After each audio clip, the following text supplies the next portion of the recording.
कुल क्षेत्रफल 1041.73 वर्ग किलोमिटर रहेको राप्ती सुनारी गाउँपालिका जनसङ्ख्याको हिसाबले नेपालको सबैभन्दा ठुलो गाउँपालिका हो। विभिन्न जात, धर्म, वर्ण, लिङ्ग भएका जनमानस बसोबास रहिआएको यस गाउँपालिका 9वटा ओढामा विभाजित छ।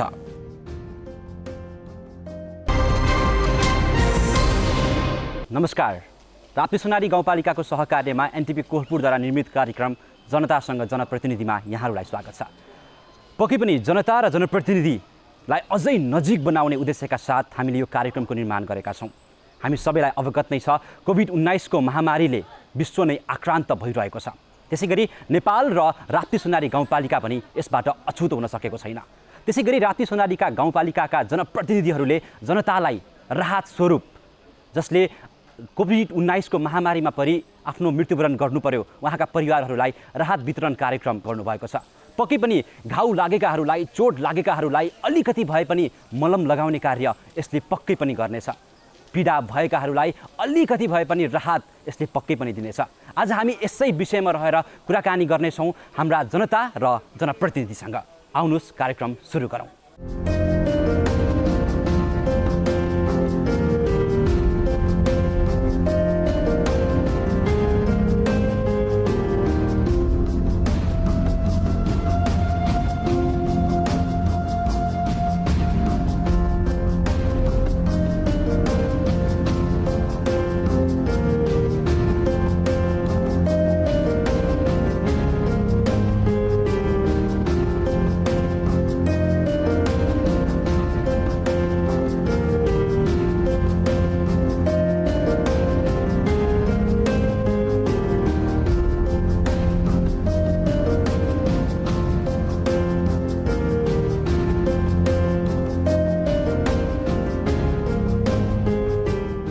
सङ्कट परिआएमा विभिन्न वडामा बसोबास गर्ने जनतासँग जनप्रतिनिधि सँगै भएको हामीले पायौँ।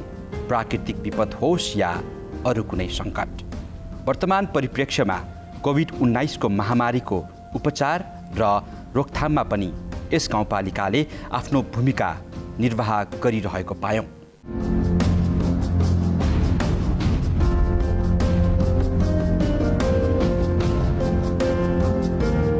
त्यति मात्र नभई कोभिडबाट मृत्युवरण गरेका परिवारहरूका लागि क्रिया खर्च प्रदान गरेको र हाल 1 लाखको दरले मृत्युवरण गरेको परिवारलाई राहत वितरण गर्नु पनि एउटा उदाहरणीय कार्य हो। गाउँपालिकाकै कार्यालयमा एक औपचारिक कार्यक्रम गरेर राहत वितरण कार्यक्रम सम्पन्न भएको हो।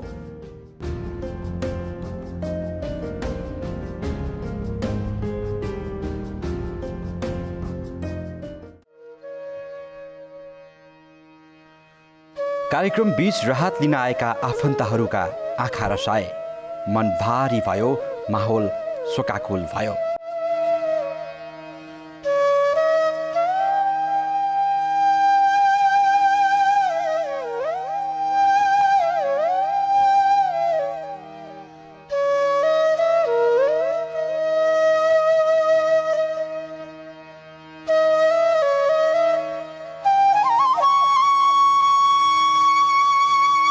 म सर्वप्रथम स्वर्गीय भुरी कवरको नजिकको हकवाला अमृत बहादुर कुँवरको नाममा 1 लाखको चेक बनेको छ। त्यो रकम दिइदिनुको लागि मञ्चमा आइदिनुको लागि आमन्त्रण गर्दछु। त्यसै दोस्रो व्यक्ति कविता चौधरी हुनुहुन्छ।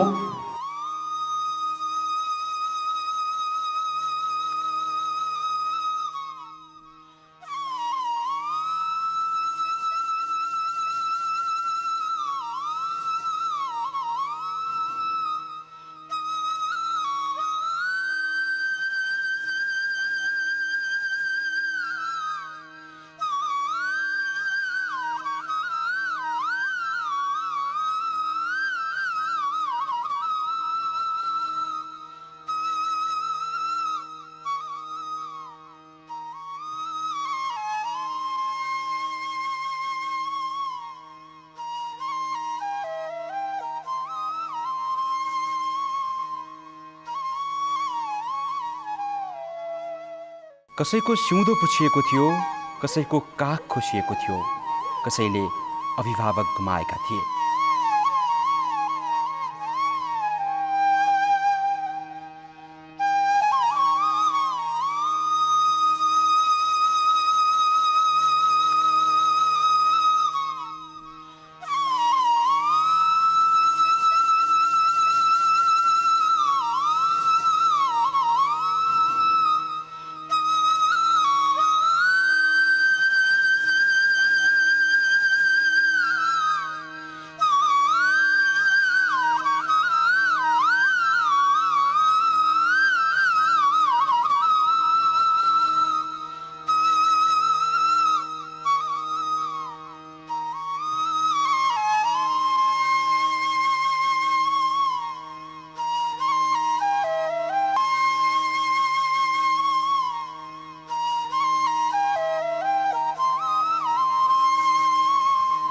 कार्यक्रममा जनप्रतिनिधिहरू आफ्ना जनताको पीडामा आफै पनि भावुक भइरहनु भएको थियो। हाम्रो राप्ती सुनारी गाउँपालिकाको र मेरो आफ्नो हृदयदेखि आज श्रद्धाञ्जली समवेदना कार्यक्रमको एकदमै समवेदना कार्यक्रमको हजुरहरूलाई धैर्यताको साथ धन्यवाद दिन्छु र हाम्रो साई सरले प्रश्न त पार्नु भएको छ। त्यो प्रश्नमा अब कसैलाई त्यो पैसा आयो केही मैले हो खर्च भएको छ म कर्ज टार्दा भन्ने पनि होला।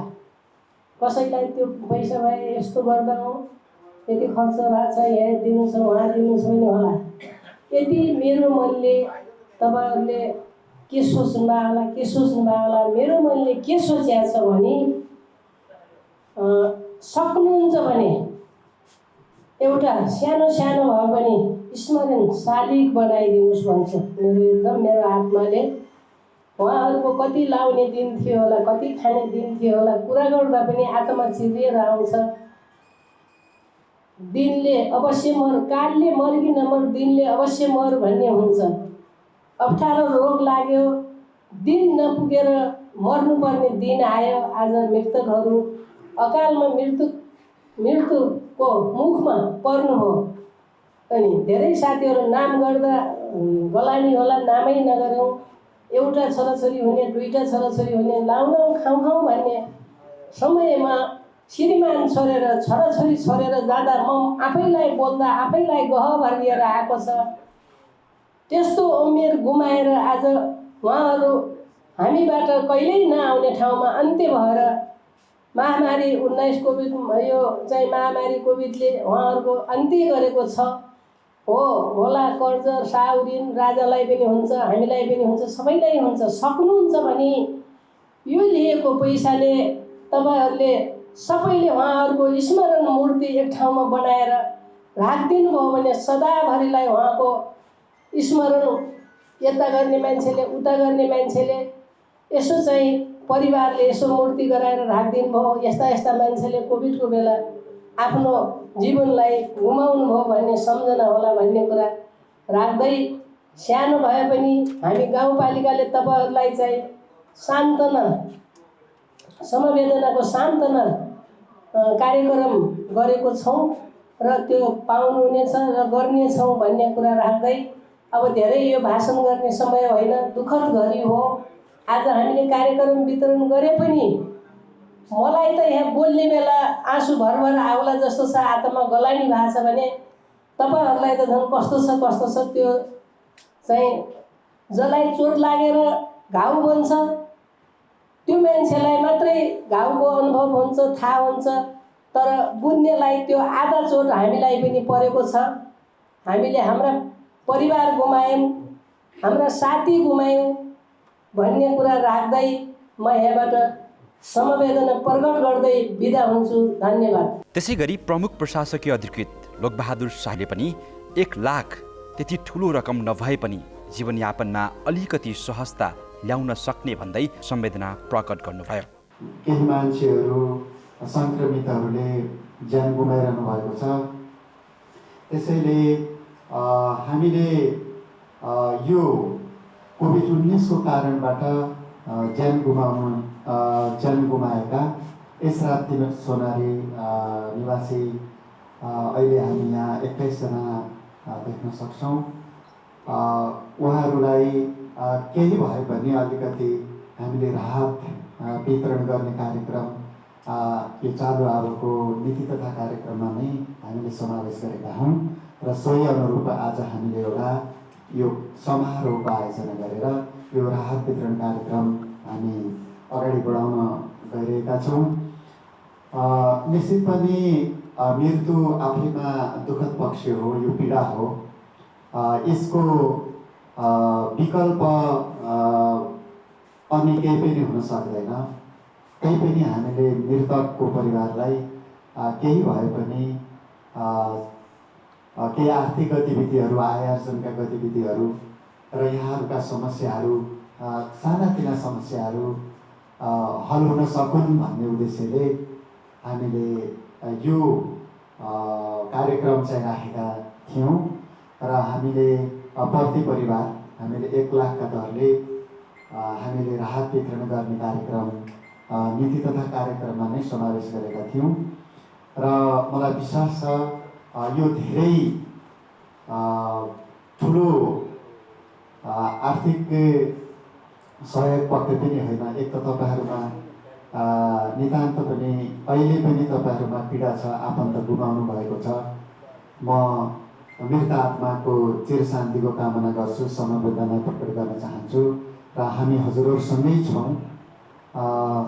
र यो हाम्रो एउटा के पनि उद्देश्य हो भने यो राहत रकम चाहिँ त्यसले तपाईँको दैनिकीमा सहजता ल्याओस्, सहज पुर्याओस् भन्ने हो। हामीलाई आशा छ राप्ती सुनारी गाउँपालिकालाई यसको दुरुपयोग हुने छैन। यसलाई तपाईँहरूले कुनै सानोतिनो पेसा व्यवसाय अर्थात् तपाईँको आवश्यकता के हो त्यसको विश्लेषण गरिकन तपाईँले यो रकमलाई नितान्त पनि एकदमै सदुपयोग गर्नुहुनेछ।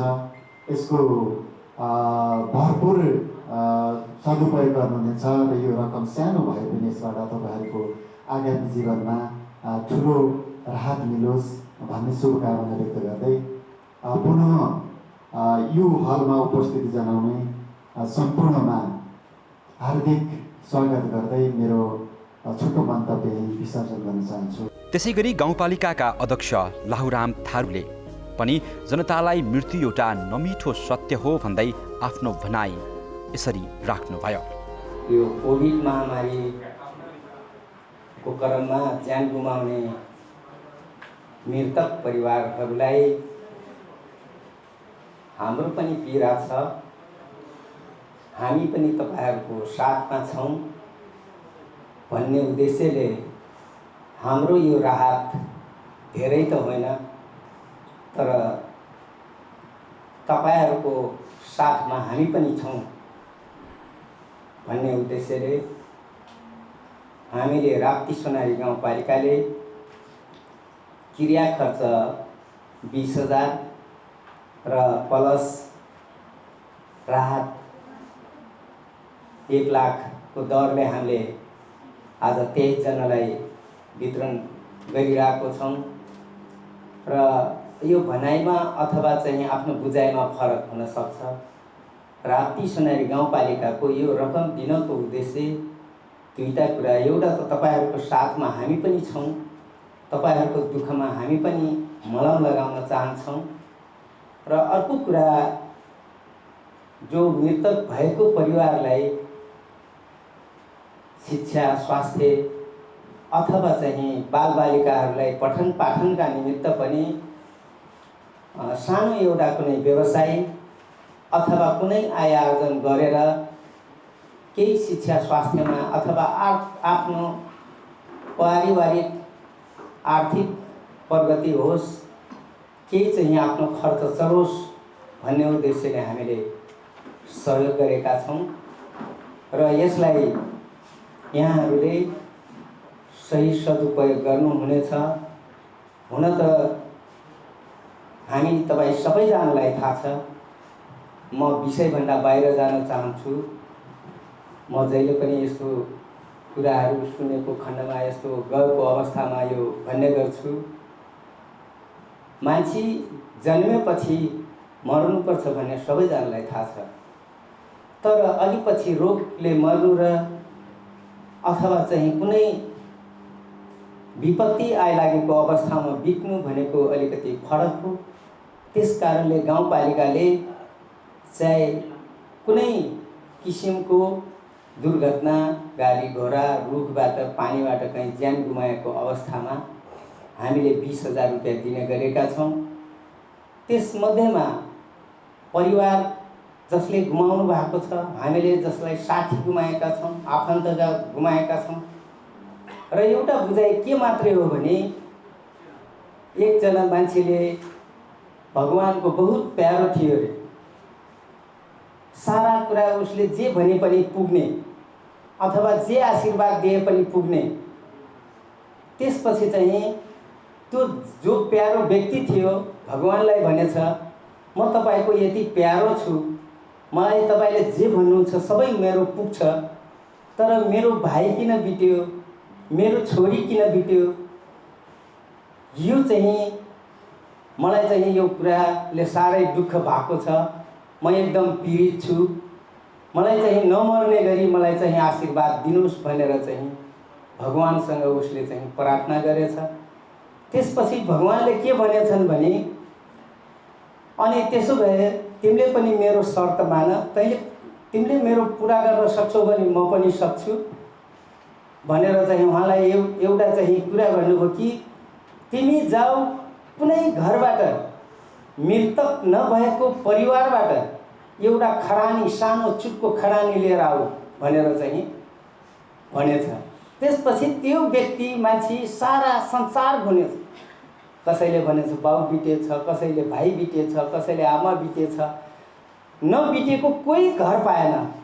पछि चाहिँ त्यो फेरि फर्केर आएछ कि मैले त कहीँ पनि यस्तो ठाउँ पाएन कि जसको घरमा भए पनि कोही न कोही बितेको मैले चाहिँ पाएन। हो, त्यसैका कारणले यो एउटा चाहिँ प्रकृति हो, यो प्रकृतिलाई कसैले रोक्न सक्दैन भनेर त्यसपछि चाहिँ उहाँले त्यो कुरा मनन गरेर पछि आफ्नो चित्त बुझाउनु भयो। त्यसै गरी तपाईँ हामी पनि पीडा छ, दुःख छ, समस्या छ, तर यो दुःख सम्झेर पीडा गरेर मात्रै यो चाहिँ नपुग्दो रहेछ। यहाँहरू सबैजनालाई, यहाँहरू सबैजनाको परिवारप्रति, इष्टमित्रमा प्रति धैर्य धारण भगवान्ले चाहिँ शक्ति प्रदान गरोस् भन्ने चाहिँ मैले भन्न चाहन्छु।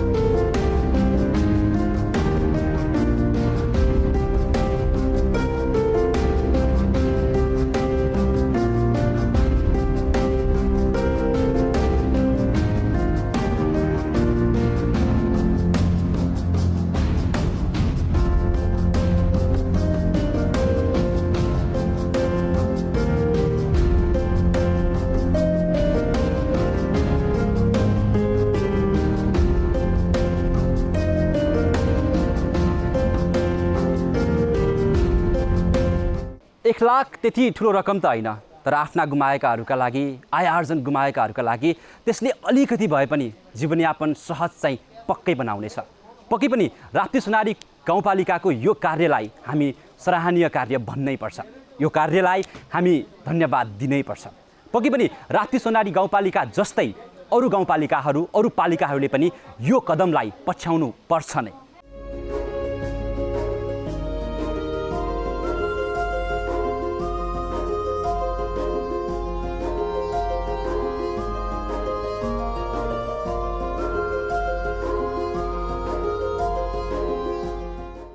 कार्यक्रममा मृत्युवरण गरेकाहरूको सम्झनामा 1 मिनेट मौन धारण पनि गरिएको थियो। रसाएका आँखा लिँदै पीडितहरू आफ्ना दिवंगत आफन्तहरूलाई सम्झिँदै हुनुहुन्थ्यो।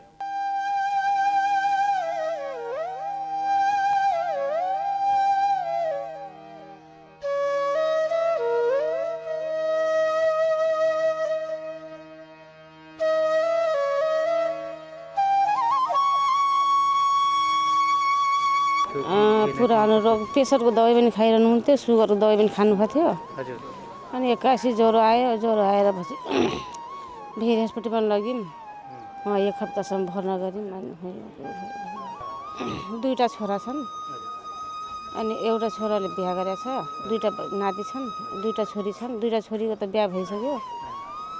अनि अब घरमा अब त्यही त जेठो छोरो हेल्थ पोस्टमा भर्खर सहयोगी कार्यक्रम छ। अनि त्यही हो, यताउता गरिकन खाने त हो। जग्गा जमिन धेरै छैन। अब केही सक्दो बेला केही कि त दोकान सानो सानो राख्ने, कि यताउता केही व्यापार सेवार सानो सानो गर्ने होला, त्यही गर्ने होला।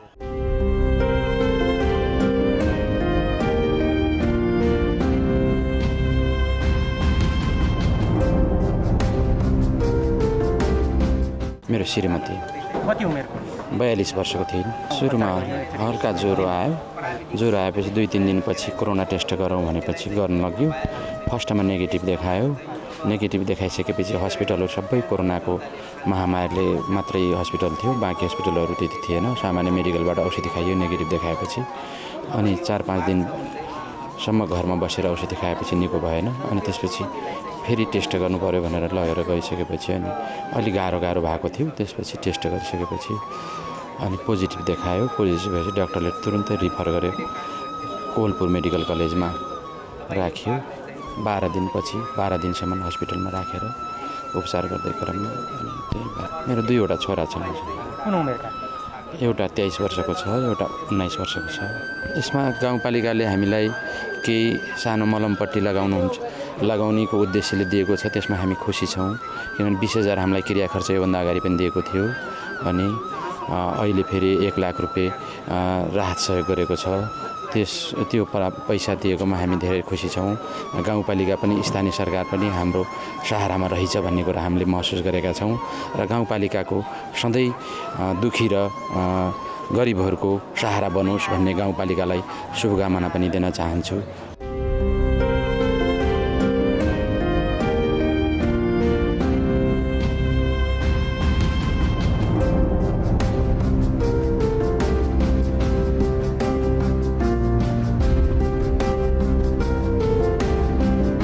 श्रीमान बित्नुभयो। कति उमेर भयो तपाईँको? 31 वर्ष। एउटा छोरी एउटा छोरा। ठिकै हो, एउटा पीडित महिलालाई अलिकति यस्तो कतैबाट केही अब मिलेपछि पनि अलिकति अब त्यतिले त केही हुँदैन उसलाई त, त्यही पनि अलिकति बच्चाहरूलाई केही गरौँला, आफूले केही गरौँला भन्ने सहयोग दिएकोमा अलिकति खुसी लाग्यो। आम्दानीको स्रोत भन्नाले सानो पसल थियो। अब पहिला त उहाँकै भरमै हामीहरू गरिरहेको थियौँ। उहाँले ठेकापट्टाहरू ल्याउनुहुन्थ्यो, सबै कारोबार ठुलो नै थियो। अब त्यसमा म त्यति चासो पनि दिइनँ बाहिरको काममा। अब उहाँहरूको कारोबार आफै सम्हाल्नुहुन्छ, बाहिरको कुरामा के टेन्सन दिने भनेर त्यति गरेन। अनि अब एक्कासी आफूमाथि व्यवहार पर्दा, अब आफूमाथि भार पर्दाखेरि अलिकति गाह्रै हुन्छ उनलाई त। अनि बालबच्चा सानै छन्? हजुर, एउटा 6 वर्षको छ, एउटा 10 वर्षको छ। अनि अहिले त्यही पहिल्यैदेखि त्यही कस्मेटिकहरू सानो कस्मेटिक पसल खोलेको थिएँ। त्यसैमा अब 2-4 रुपियाँ गर्दै त्यसैबाट चलाइरहेको छु। हजुर।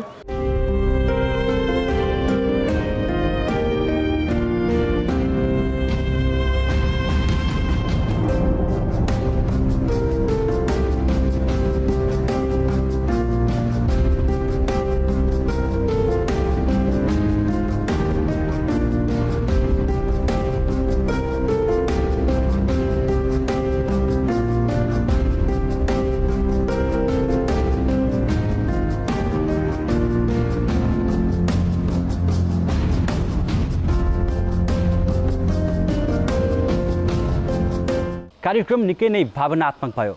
आँसुहरू बगे, सम्झनाहरू आए, तर पनि अलिकति त्यो राहतले परिवारमा अलिकति भए पनि सहजता पक्कै पनि ल्याउने हामीले अपेक्षा गरेका छौँ। दर्शकवृन्द, आजको कार्यक्रममा हामीले राप्ती सोनारी गाउँपालिकाले गरेको राहत वितरण कार्यक्रमका दृश्यहरू तपाईँहरू समक्ष देखायौँ। पक्कै पनि यो दृश्यले तपाईँको पनि मनमुटु कतै छोएको हुनुपर्छ र यस्ता खालका कार्यहरू अरू पालिकाहरूले पनि गर्छन् भन्ने हामीले अपेक्षा गरेका छौँ।